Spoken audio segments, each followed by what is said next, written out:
Hello everyone and welcome to the Village Halls podcast, sponsored by Allied Westminster, the UK's largest specialist provider of village hall insurance and the home of Village Guard. My guest today is based in a slightly unusual village in that it falls within a rural location in the Greater London area, within the boundaries of the M25, so we'll certainly be talking about that. Steve Barnes is from Downe, and he's both a trustee of the local village hall and chair of the Downe Village Residents Association. Before he retired, Steve held the position of head of open source operations at BT.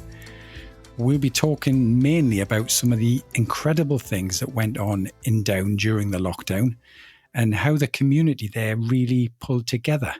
Welcome, Steve, and thanks for joining me today. Thanks, Johnny, for that introduction, and I'm pleased to be here with you today. Great. So, first of all, tell me about Downe, Steve.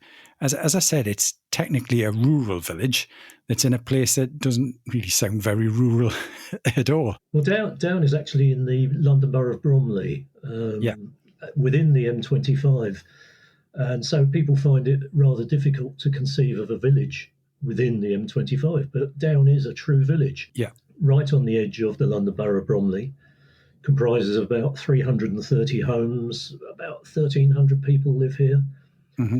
And it's most famous for the home of Charles Darwin, who wrote On the Origin of Species while he lived in Downe for the last 40 years of his life. And Downe House is Bromley's top tourist attraction, would you believe? Yeah, and how long does it take to get there from kind of the centre of London? I guess, yes, it's only about half an hour on the train. You out to a station called Orpington, and we're actually 3 miles up the road from Orpington.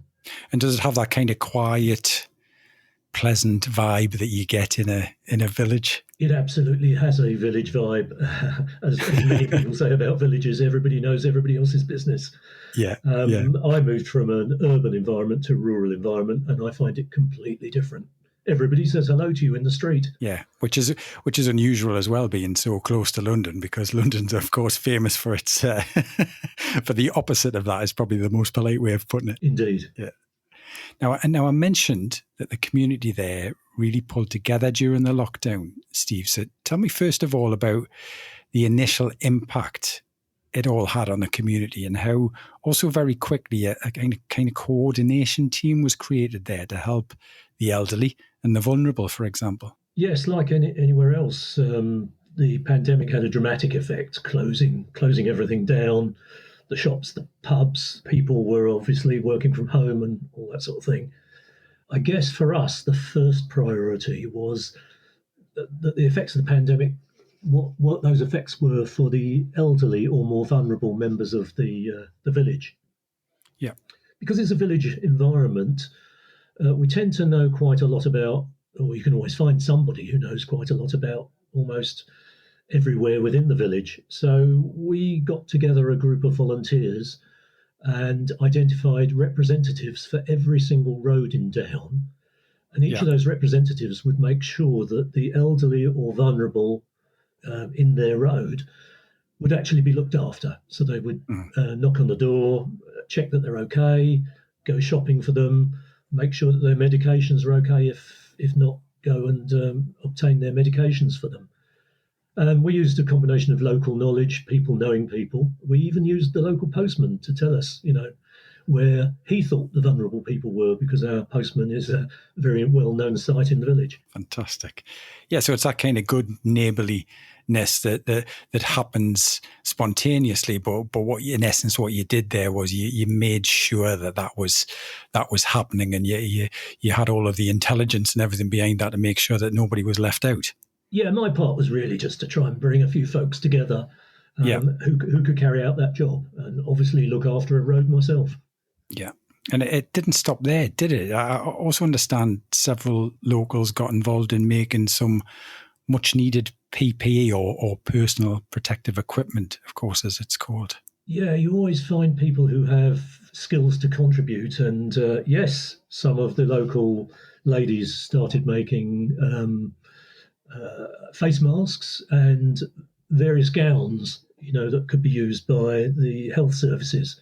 Yeah. And would either give those away or charge a small price for them for the materials. Now, talk to me about the pubs and the restaurants. Many of those across the UK, of course, have suffered as a result of the pandemic, but the local ones there really stepped up to the plate, didn't they? Yes, in Downe, I mean, there really aren't many businesses in Downe, but we are lucky to have two pubs. Yeah. The first one, the Queen's Head, obviously the pubs during lockdown had to close their doors to customers, but that didn't mean to say that they couldn't carry on serving the community, and both pubs were very good at serving the community during this time. The Queen's Head turned itself into a takeaway, so you could obtain your hot meals and you could get takeaway beer in plastic containers, which was very popular. I can imagine. And several times a week, they set up a fruit and vegetable stall outside the front of the pub so that locals could get their groceries. The George and Dragon, the other pub, once again was able to cook and give people meals during the pandemic. But probably one of the most tremendous things they did was that they supplied hot meals to the local hospital, the Princess Royal University Hospital in Orpington. Right. And eventually delivered around about 1,000 free hot meals to frontline medical staff. Incredible activity. And something pretty special also happened with the local farm there too. I understand there was some much needed funds had to be raised and the community provided some support there too, yeah? Yes, Christmas Tree Farm is a famous local farm. It's a children's farm where you can take the young kids along and they can, see and pet the animals. Of course, with no income, no paying customers coming in, they run out of money to buy food for the animals because, of course, the animals still have to be fed during the pandemic. Yeah. And so a GoFundMe campaign was raised. I think initially it was aimed at trying to raise £1,500, £2,000 to pay for food for the animals. People were so generous, they eventually raised over £9,000 for animal feed. So the animals, I think, were fairly happy with that result. Yeah. And tell me about the food bank as well. What happened with that? Yeah, another resident obviously was very concerned about families who were living on the edge during this time, and set up a collection service in the village where people could take along their groceries and other items. And then she would make sure that it was all delivered to a local secondary school that was operating a food bank for families that were in need.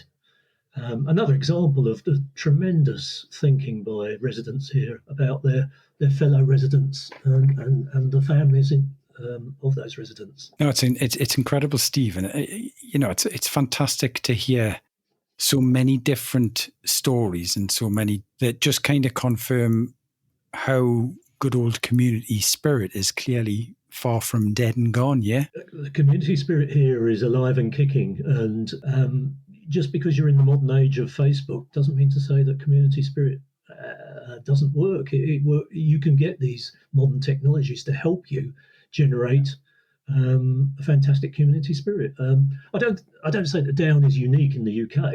We're a village, and I'm sure you would find many other villages have a similar community spirit. I guess one of the things you've been pointing to is the unusual nature of the community spirit and the village life within the London Borough. Yeah, exactly. And I'm sure, if we spoke to most villagers across the UK, they would have very similar stories to yours, and also unique and different ones as well. So I would encourage anybody else, who's got any kind of tales to tell, and also in this period that we now find ourselves in, when things are opening up, let us know, and let's share this kind of good and positive message that I think is sometimes missing from all of this. We get the 6 o'clock news and we get the doom and gloom, and it's good, isn't it, to be reminded of the fact that there is a lot of good activity and so on out there. I think it's fantastic to realise that there is this community spirit and a willingness by people to pull together during a time of crisis. I would look up and down the road as we were banging our pots and pans for the NHS during the pandemic, and just, express wonder at how people do come together in a crisis. Yeah, absolutely. And I guess we kind of grew up at a time where people would talk about all of this happening during the Second World War, and be quite amazed by some of the stories and so on you would hear. And it's a bit of a moment in history from that perspective as well. I'm sure people will be talking about this period from a similar point of view in the future. I think there are also other things, Johnny, because I spotted now that people value local businesses somewhat more than perhaps they did before. So, buying from your local suppliers or using your local facilities seems to have come to the fore during the pandemic, more so than it did before. And I think that helps with the community spirit as well. Yeah, and what about the village hall there as well, Steve, which is obviously an important part of the community? Yes, indeed, it is an important part of the community. But sadly, I guess like every other village hall, we had to close the facility during the time of the pandemic. It is, I'm pleased to say, now open again for business. But of course, like I mentioned with the animals earlier on, the village hall's costs do continue, although they were cheaper. We didn't have to heat the hall while it's not being used. But there's maintenance and other bills to be paid.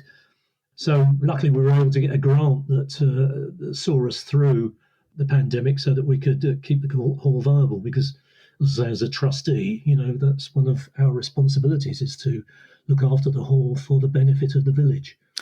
Yeah. There's a lot of lessons, isn't there, that have been learned from this, like that, in terms of it's vitally important to support those organisations, and also what you said about the technology, I think is very true as well. It's a useful tool to have now to support community activity, rather than, I think people in the past maybe saw it as being a faceless thing that kept people away from each other. But it can be used in a completely different way, can't it? Absolutely, it can, yes, and in a positive way. Yeah. Okay, Steve, well, let me just say how it's been incredibly heartwarming hearing all about Downe. You clearly have an incredible community there, and so I'd really like to just finish by saying congratulations to everyone in the village who's shown incredible compassion and determination during what must have been, well, the most challenging period of most of our lifetimes.